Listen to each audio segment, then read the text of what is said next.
So hi செல்லக்குட்டீஸ், welcome back to VKS stories. இன்றைக்கி பார்த்தீங்கன்னா நம்ம கிராணி ஸ்டோரி தான் போட போகிறோம். இந்த ஸ்டோரி வந்து கொஞ்சம் வேறு லெவலாக இருக்கும். மறக்காம பார்த்து சப்போர்ட் பண்ணுங்கள். அதுக்கு முன்னாடி நான் டார்ச் ஆன் பண்ணிக்கிறேன். ஓகே என்ன ஸ்டோரி அப்படின்னா, நம்ம கிராணி ஸ்டோரி கிட்ட 2 வகையாக பிரிக்கிறோம். ஒன்று கேம், இன்னொன்று real life. Game story first நம்ம பார்த்துடலாம். கேம் பொறுத்த வரைக்கும் கிராணி கேம் அப்படின்றது கொஞ்சம் ஒரு ஹாரர் ஸ்டோரி மாதிரி தான் இருக்கும். ஓகே, ஃபஸ்ட்டு இந்த கேம் ஸ்டோரியில் வந்து கிராணி வந்து சின்ன வயசாக இருக்கும்போது அதோட அப்பா வந்து ஒரு கிஃப்ட் பேக் முன்னாடி வாங்கிட்டு வந்திருப்பார். என்ன அப்படின்னா, ஒரு கட்டாக பணமாக எடுத்துகிட்டு வந்திருப்பார். அந்த பணத்தை வந்து நம்ம கிராணிகிட்ட கொடுப்பாரு. ஸோ நம்ம கிராணியும் வந்து இது ஏது அப்படின்னு கேட்பாங்க, கிராணியோட அம்மா. ஸோ வந்து அப்போ கிராணி சின்ன பொண்ணு இல்லையா, என்னன்னு தெரியல. அதனால் வந்து அவங்க அப்பா வந்து இல்லைம்மா நான் சம்பாதிச்சேன்பாரு. கொஞ்ச நாள் ஆகும் மக்களுக்கு, ஏதோ ஒரு 1 month 2 month கிட்ட ஆகும். அப்போ வந்து பார்த்திங்கன்னா போலீஸ் வந்துடும் கிராணியோட வீட்டுக்கு. எதுக்கு அப்படின்னா, கிராணியோட அப்பா வந்து அந்த பணத்தெல்லாம் திருடிட்டாரு அப்படின்றதுனால போலீஸ் வந்துடும்.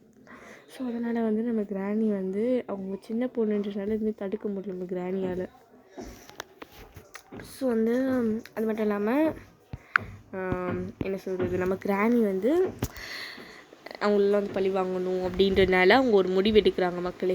அது என்ன முடிவு அப்படின்னா, அவங்க கொஞ்சம் வருஷம் ஆகிடுது மக்களே. ஸோ அதுக்கப்புறம் பார்த்திங்கன்னா கிராணி வந்து அவங்க வீட்டுக்கு பழையபடி பேக் டூ வந்துடுறாங்க. ஏன்னா இப்போ போலீஸ் வந்து அவங்கள துரத்திட்டு அங்கே காட்டடிக்கு போயிடுச்சு. ஸோ திருப்பி அவங்க வீட்டுக்கே வந்துடுறாங்க. பட் வந்த உடனே கிராணி வந்து ஒரு உருட்டுக்கட்டை எடுக்கிறாங்க. நீங்கள் நோட் பண்ணிட்டீங்க, கிராணியோட கையில் ஒரு உருட்டுக்கட்டை எடுக்கும் அந்த கேமில். ஸோ அந்த மாதிரி ஒரு உருட்டுக்கட்டை எடுக்கிறாங்க. ஸோ அதுக்கப்புறம் அந்த உருட்டுக்கட்டை எடுத்து அவங்க ரிவெஞ்ச் எடுக்கணும் அப்படின்னு ஒரு முடிவில் வந்து அவங்க இருக்காங்க மக்களே. ஸோ அதுதான் வந்து இந்த கேம் ஸ்டோரி சொல்கிறாங்க. அது மட்டும் இல்லாமல் அவங்க ஒரு என்ன சொல்கிறது, ஹோட்டலுக்கு போயிருப்பாங்க. அங்கே வந்து ஒருத்தர் காமிக்கிறாங்க. அவர் யார் அப்படின்னா, நம்ம கிராணியோட ஹஸ்பண்ட், அதாவது கிராண்ட்பா. அவன் வந்து பார்த்திங்கன்னா அப்போ வந்து மனுஷனாக தான் ஃபஸ்ட்டு இருந்திருக்கான்.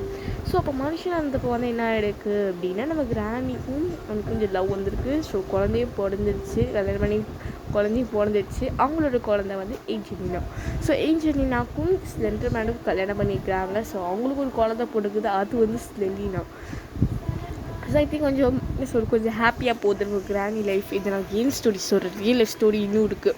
ஓகே, கொஞ்சம் ஹாப்பியாக போகுது மக்களே நம்ம கிராணியோட லைஃபு. பட் கொஞ்ச நாள் என்ன ஆகுது அப்படின்னா, அவங்க பொண்ணு ஏஞ்சலினா வந்து இறந்துருவாங்க. Plus Slenderman இறந்துருவான், ஸ்லெண்டினா இறந்துருவாங்க. அதுக்கப்புறம் என்ன ஆகுது அப்படின்னா, நம்ம கிராணிக்கு வந்து என்ன சொல்கிறது, சொந்தத்தை எல்லாமே சொந்த தாத்தா இறந்துருவாடு, கிராண்ட்பா இறந்துருவான். அதுக்கப்புறமா இவங்களாம் இறந்துருவாங்களா. ஸோ அந்த செலினாவோட குழந்தை மட்டும்தான் இருக்கும். ஸோ கிராணி வந்து இப்போ என்ன பண்ணுறதுன்ற என்ன சொல்கிறது டிசிஷன் எடுக்க முடியல. ஏன் அப்படின்னா, அந்த அவங்க எல்லாருமே போயிட்டாங்கன்னு சொல்லிட்டு கிராணி வந்து ஒரு இடத்துக்கு போவாங்க. அந்த இடம் வந்து ஒருத்தர் வந்து உட்காந்துருப்பான். நீங்கள் அவனை வந்து கிராணி ஃபோனில் பார்த்துருப்பீங்க. வேறு யாருமே கிடையாது, ஸ்லெண்டினாவோட ஃப்யூச்சர் ஹஸ்பண்ட்டு. அவங்க வந்து பார்த்திங்கன்னா உட்காந்துட்டு என்ன சின்ன விஷயம் அப்படின்னு கேட்பான். ஸோ அது கிராணி வந்து இந்த மாதிரி எனக்கு வந்து என் ஹஸ்பண்டு போயிட்டாங்க, அவங்கள எப்படியாச்சும் நான் பேக் டு கொண்டு வரணும், நீங்கள் எனக்கு ஹெல்ப் பண்ணுங்க அப்படின்னு சொல்லுவாங்க. அவன் வந்து சரி அப்படின்னு சொல்லிட்டு ஒரு ரிச்சுவல் பண்ணுவான். பட் அவன் ரிச்சுவல் பண்ணுறதுக்கு முன்னாடி கிராண்டியை சொல்கிறான், இந்த ரிச்சுவல்னால உனக்கு வந்து ஆபத்து இருக்குது, உன் உயிரும் போயிடும் அப்படின்ற மாதிரி. அப்போ ரிச்சுவலை சக்ஸஸ் ஆகிடும். பட் தாத்தா வந்து எந்திரிப்பார். பட் மனுஷனாக இல்லை, சோம்பியா எந்திரிச்சது மட்டும் இல்லாமல் கொஞ்ச நாள் கழித்து அந்த டேமேஜால் கிராணியும் சோம்பியாக மாறிடுவாங்க. அது மட்டும் இல்லாமல் அவங்க ஏன் வந்து எல்லாரையும் கடத்திட்டு வந்து பண்ணுவாங்க அப்படின்னா, அவங்களோட சொந்தங்க, அதாவது நம்ம ஏஞ்சலினா, ஸ்லெண்டர்மேன், இவங்க 3 பேரையும் காப்பாற்றணும்னு சொல்லிட்டு அவங்க வந்து மனுஷங்களை வந்து அவங்க அட்டாக் பண்ண ஆரம்பிப்பாங்க. அதனால நம்ம கிராணி கேமுக்குள்ளே போனால் கிராணி உடனே நம்மளை துரத்திடும் பார்த்தாலே. ஸோ அந்த மாதிரி அட்டாக் பண்ணும். பட் அப்படி இருக்கும்போது உங்களுக்கு ஒரு டவுட் வரும், கிராணி ஒரு மோசமான சொல்கிறீங்களேக்கா, அது எப்படி மோசமாக இருக்கும், அது எந்த அளவு அப்படின்னு உங்களுக்கு தெரியுமான்னு கேட்டிங்கன்னா கன்ஃபார்மாக தெரியும் மக்களே. அது என்ன ப்ரூஃப்னு நீங்கள் கிராணி கேம்லேயே நோட் பண்ணியிருப்பீங்க. கிராணி 1ல் அப்போ பார்த்தீங்கன்னா இந்த ஷெட் இருக்குல்ல, ஷெட்டு கீழே ஒரு டனல் மாதிரி போகும் சில பீஸ். அந்த டனலில் வந்து ஒரு பேப்பர் மாதிரி இருக்கும். ஒரு சில யூடியூபர்ஸாக அந்த VTC சில்சர்லாம் ஒன்றுமே இல்லை அப்படின்னு தூக்கி போட்டுருவாங்க. ஆனால் அதான் மக்களே கிராணி எவ்வளோ மோசமானதுன்னு காட்டுற ப்ரூஃபு. அதில் என்ன எழுதியிருக்குன்னா, இது என்னோடய 5வது நாள், அதான் ஃபஸ்ட்டு கிராணிகிட்ட மாட்டினவர் வந்து எழுதியிருப்பார், இது வந்து என்னோட 5ஆம் நாள், நான் எங்கே தப்பிக்கணும்னு பார்க்குறேன், ஆனால் அந்த கிராணி என்னை விட மாட்டேங்குது, என்னை பார்த்தாலே துரத்துது, அது மட்டும் இல்லாமல் அந்த பியர் கேப்ஸ் அது இதுன்னு செட் பண்ணி வச்சுருக்கு, நான் எப்படி இங்கே தப்பிக்க போகிறது தெரியல, கீழே அது ஒரு பொண்ணு ஏஞ்சிருந்தான் ஸ்பைடர் ரூபத்தில் வந்துருக்கு அப்படின்னு சொல்லிட்டு அவன் எழுதியிருப்பான். இந்த 18 அப்டேட் விடுறதுக்கு முன்னாடி ஸோ வந்து எழுதியிருப்பான். அந்த மாதிரி எழுதின உடனே என்ன அந்த ஏஞ்சலினை பற்றி எனக்கு முழுசாக கிளியராக தெரியல. பட் ஸ்டெலினாவை பற்றி தான் நம்ம ஸ்டெலினா ஸ்டோரிஸ் எடுத்தால் தான் நம்மளுக்கு தெரிய வரும் சொல்ல ப்ளீஸ். ஸோ இந்த மாதிரி அவன் எழுதியிருப்பானே அதை நீங்கள் படித்து பார்த்தீங்கன்னா உங்களுக்கு புரியும். இத்தனைக்கு இங்கிலீஷில் அந்த லெட்டரில் எழுதியிருப்பான். ஸோ அப்போ வந்து கிராணி வந்து இவ்வளோ மோசமானது, அதனால கிராணி வந்து எல்லாருமே ரிவெஞ்ச் எடுக்கிறதுக்கு பண்ணுது அப்படின்றது நமக்கு கிளியராக கொஞ்சம் தெரியுது. ஸோ இதான் மக்களை கேம் ஸ்டோரி, கிராண்ட் கேமோட ஸ்டோரி தான். சரி ஓகேக்கா, கேம் ஸ்டோரி சொல்லிட்டீங்க. இப்போ இன்னொரு ஸ்டோரி என்ன அப்படின்னா ரியல் லைஃப் ஸ்டோரி, அது கொஞ்சம் வெயிட் பண்ணுங்கள், நான் வரேன். ஓகே, இப்போ வந்து நம்ம ரியல் ஸ்டோரி பார்ப்போம். ரியல் ஸ்டோரி பார்த்தீங்கன்னா ரியல் லைஃப் கிராணி வந்து இவங்க தான் மக்களே. நம்ம கிராணி கூட பக்கத்தில் இருக்காங்களே, இவங்க தான் ரியல் லைஃப் கிராணி. என்னக்கா சொல்கிறீங்க, இவங்க என்ன வெளியூருக்காரங்க மாதிரி இருக்காங்க? ஆமாம் மக்களே, இவங்க பார்த்தீங்கன்னா ரஷ்யா நாட்டில் சேர்ந்தவங்க. டமராவான்னு தெரியல ஒன்று, அவங்க பேர் அதான். ஸோ வந்து இவங்க வந்து நார்மலாக கிடையாது, நம்ம அதாவது நம்ம கிராணியோட பேரே வந்து அதுதான். இவங்க வந்து ரஷ்யா நாட்டை சேர்ந்தவங்க. நான் ஏன் வந்து இவங்களை சீரியல் கில்லர்னு சொல்கிறேன்னா நீங்களே பாருங்களேன். இதை நீங்கள் வந்து போலீஸ் இவங்களை வந்து விடாமல் துரத்திட்டு இருக்குது மக்களே. போலீஸ் துரத்தியும் இவங்க என்ன பண்ணுறாங்கன்னா கொஞ்சம் பயப்படுறோம்ல. இப்போ நம்மளால ஐயோ போலீஸ் துரத்துட்டேன்னு பயந்து ஓடுவோம். ஆனால் இவங்க நீங்கள் பாருங்க என்ன காரியம் பண்ணுறாங்க. அந்த போலீஸ் துரத்துறாங்களா அவங்களுக்கே ஃப்ளையிங் கிஸ் கொடுக்குறானுங்க மக்களை ட்ரெயினில் உட்காந்துட்டு.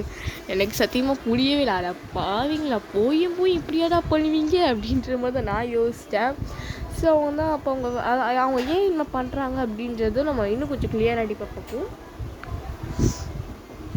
ஓகே, இப்போ வந்து சொல்லிடுற மக்களே, ரஷ்யா நாட்டை சேர்ந்தவங்க இவங்க பார்த்தீங்கன்னா இவங்க ஹஸ்பண்ட், அதான் நம்ம தாத்தா கூட தான் ஒன்றா இருந்திருக்காங்க. பட் ஆனால் கொஞ்சம் நாள் ஆயிருக்கு, நம்ம தாத்தாவையும் காணும், அதான் நம்ம கிராண்ட் பவர். ஸோ காணும் எங்கே போனாருன்னு தெரியல. ஸோ நம்ம இவங்க டமரா என்ன பண்ணுறாங்கன்னா போலீஸ்கிட்ட போகிறாங்க, போய் இந்த மாதிரி சொல்கிறாங்க, இன்ஃபர்மேஷன் கொடுக்குறாங்க, இந்த மாதிரி வந்து என் ஹஸ்பண்டை காணும் அப்படின்னு. அதுக்கு போலீஸும் கூட சீக்கிரம் தேடி தருவோம், நீங்கள் கவலைப்படாதீங்க, நம்பிக்கையோடு இருங்க அப்படின்றாங்க. ஆனால் இப்படி கொஞ்ச நாள் போயிடுது மக்களுக்கு, ஒரு 2-3 months போயிடுது. அவங்க வீட்டில் வேறு ஒரு ஓனர் இருக்கான், அவன் வந்து நம்ம டமரா வந்து காலி பண்ணு அப்படின்றான். நான் பாடு கொடுக்கல எதுவும் கொடுக்கலன்னு காலி பண்ணுன்னு சொல்கிறான். டமராவுக்கும் வேறு ஆப்ஷன் இல்லை, காலி பண்ணி போகிறாங்க. பட் அவங்களுக்கு ரஷ்யாவில் யார் என்னன்னே தெரியாது. அப்படி இருக்கும்போது அவங்களுக்கு ஒரு ஃப்ரெண்ட் இருக்காங்க, அவங்களோட ஃப்ரெண்டு ஒருத்தவங்க, அவங்க பேர் எனக்கு கரெக்டாக தெரியல. ஸோ வந்து டமராவோட ஃப்ரெண்டு அவங்களுக்கு ஒரு ஃப்ரெண்டு. ஆனால் இன்னொரு ஃப்ரெண்ட் என்ன யோசிக்கிறாங்கன்னா சரி ஃப்ரெண்டோட ஃப்ரெண்ட் நம்மளுக்கும் ஃப்ரெண்டு தானேன்னு சொல்லிட்டு டமரா வந்து வீட்டுக்குள்ளே சேர்க்குறாங்க. ஆனால் அவங்க பண்ண பெரிய தப்பே நம்ம டமராவை வீட்டுக்குள்ளே சேர்த்தது தான் அவங்க லைஃப்பில் பண்ண பெரிய தப்பே. ஏன்னா டமரா வந்து அங்கே இருக்கிற எல்லாத்தையுமே சமைச்சு ஃபீல் பண்ணி சொல்லுது அவங்களோட வீடு மாதிரி, அவங்க சொந்த வீடுக்கு எப்படி இப்போ நம்ம சொந்த வீட்டுக்கு சமைச்சு ஃபீல் பண்ணுவோம்ல அந்த மாதிரி அவங்க ஃபீல் பண்ண ஆரம்பிக்கிறாங்க. ஸோ அதனாலே அவங்க ரொம்ப நாளில் வந்து அந்த தங்கிடுறாங்க.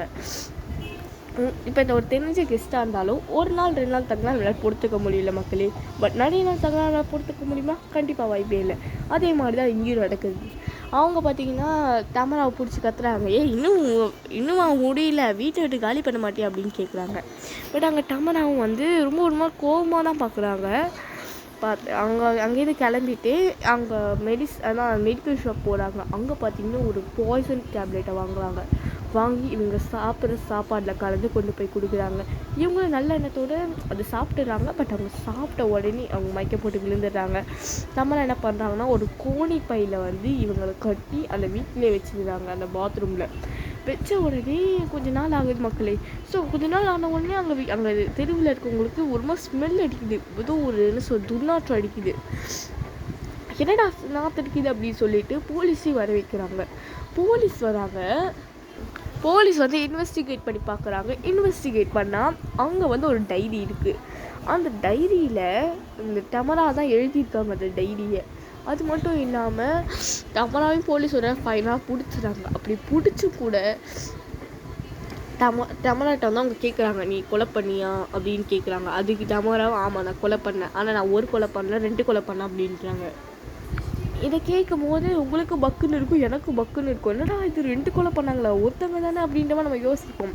பட் இன்னொரு கொலை யாருன்னா அந்த ஓனர் ஒருத்தன் போனால நம்ம டமராவை அவனை கொலை பண்ணியிருக்காங்க. அவனை கொலை பண்ணும்போது டமரா தப்பிச்சிட்டாங்க. பட் இவங்களை கொலை பண்ணாமல் மாட்டிக்கிட்டாங்க. ஸோ அதனால் வந்து அங்கே போலீஸ்ட்டை வந்து ஆமாம் நான் கொலை பண்ணேன், என்னை அரெஸ்ட் பண்ணுங்க அப்படின்றாங்க. பட் அங்கே இருக்கிறவங்களும் வந்து அவங்களுக்கு போலீஸ் ஒன்றுமே புரியல. ஏன்னா கொஞ்சம் யோசித்து பாருங்களேன், இப்போ நம்ம வந்து ஏதாவது டமரா வந்து கொலை பண்ணிட்டாங்க, இருந்தாலும் அவங்க எவிடன்ஸ் வந்து அவங்களுக்கு சத்தமாக வச்சுருக்கணும். பட் என்ன சொல்கிறது, அவங்களுக்கு எதிராக எவிடன்ஸ் அவங்க க்ரியேட் பண்ணி வச்சுருக்காங்கன்னா ஒரு வேளை அவங்களுக்கு வந்து போலீஸ்கிட்ட போகணும், ஜெயிலுக்கு போகணுன்ற ஒரு ஆசை இருக்குமா, இல்லை ஒரு வேளை வேணும்னே என்ன பண்ணுறாங்களா அப்படின்றது கொஞ்சம் கிளியராகவே தெரியல. ஏன்னா நீங்கள் ஆரம்ப சீனில் கூட பார்த்துருப்பீங்க, ஆரம்பத்துலேயே வந்து ஃப்ளைங் கேஸ் வந்து கொடுத்துருப்பாங்க. ஸோ இப்போ கூட உண்மையை கிளியராக புரியல, என்னடா இது அப்படி போக முடியும், ஒரு வேளை போகணுன்னு உங்களுக்கு ஆசையாக இருக்கா, அப்படி இருந்தாலும் எப்படி தப்பிச்சிருப்பாங்க அப்படின்னு எனக்கு குழப்பமாக தான் இருக்குது. ஸோ போலீஸ் வந்து உங்களை அரெஸ்ட் பண்ணி உள்ளே கூட்டிகிட்டு போயிடுறாங்க. பட் அந்த வீட்டில் வந்து உங்கள் கிராணி வீட்டில் நீங்கள் நோட் பண்ணியிருப்பீங்க, சாப்டர் 1ல் நோட் பண்ணியிருப்பீங்க என்ன அப்படின்னா அந்த வீட்டில் ஒரே அந்த பிளட் ஸ்டெயின்ஸாக இருக்கும். அது இன்னும் அந்த பிளட் ஸ்டெயின்ஸ்லாம் வந்து ஒன்று வந்து பாத்ரூமில் இருக்கும், கீழே இந்த கிரவுண்ட் ஃபுல்லாக அங்கே நிறைய இடத்துல பிளட் ஸ்டெயின்ஸ் இருக்கும், அதெல்லாம் நீங்கள் நோட் பண்ணியிருப்பீங்க. ஸோ இதான் மக்களே நம்ம கிராணியோட ரியல் லைஃப் ஸ்டோரி. கேம் ஸ்டோரியும் ரியல் லைஃப் ஸ்டோரி கொஞ்சம் டிஃப்ரென்ஸாக தான் இருக்குது. ஏன்னா கேம் ஸ்டோரி வந்து கிராணி அவங்க குடும்பத்துக்கோசம் பண்ணுற மாதிரி இருக்குது, ரியல் லைஃப்பில் அவங்க வேணும்னே பண்ணுற மாதிரி தான் தோணுது. ஸோ இதில் வந்து எது உண்மை எது போய் நமக்கு கிளியராக தெரியல. நான் வந்து என்ன அதில் செக் பண்ண வரைக்கும் எனக்கு இந்த 2 ஸ்டோரி தான் கிடச்சிச்சு, அதனால் தான் நான் வந்து உங்களுக்கு ஷேர் பண்ணியிருக்கேன். சரி ஓகே, இதோட இந்த வீடியோ முடிச்சுப்போம். இந்த வீடியோ பிடிச்சா நம்ம லைக் ஷேர் சப்ஸ்கிரைப் பண்ணி சப்போர்ட் பண்ணுங்கள். அப்படியே நம்ம அஜி சேனலே பண்ணி சப்போர்ட் பண்ணுங்கள். ஸோ ஓகே, நாளைக்கு வந்து விகேஎஸ் ஸ்டாக் மூவிஸில் பார்த்தீங்கன்னா அன்ஃபார்கெட்டபிள் லவ் அப்படின்னு ஒரு சூப்பரான கொரியன் ட்ராமா தான் போட போகிறோம். ஸோ மறக்காம சப்போர்ட் பண்ணுங்கள். அப்படி சப்ஸ்கிரைப் பண்ணி பக்கத்தில் பெல் ஐக்கனை கிளிக் பண்ண மறந்துடாதீங்க. Bye bye, love you all.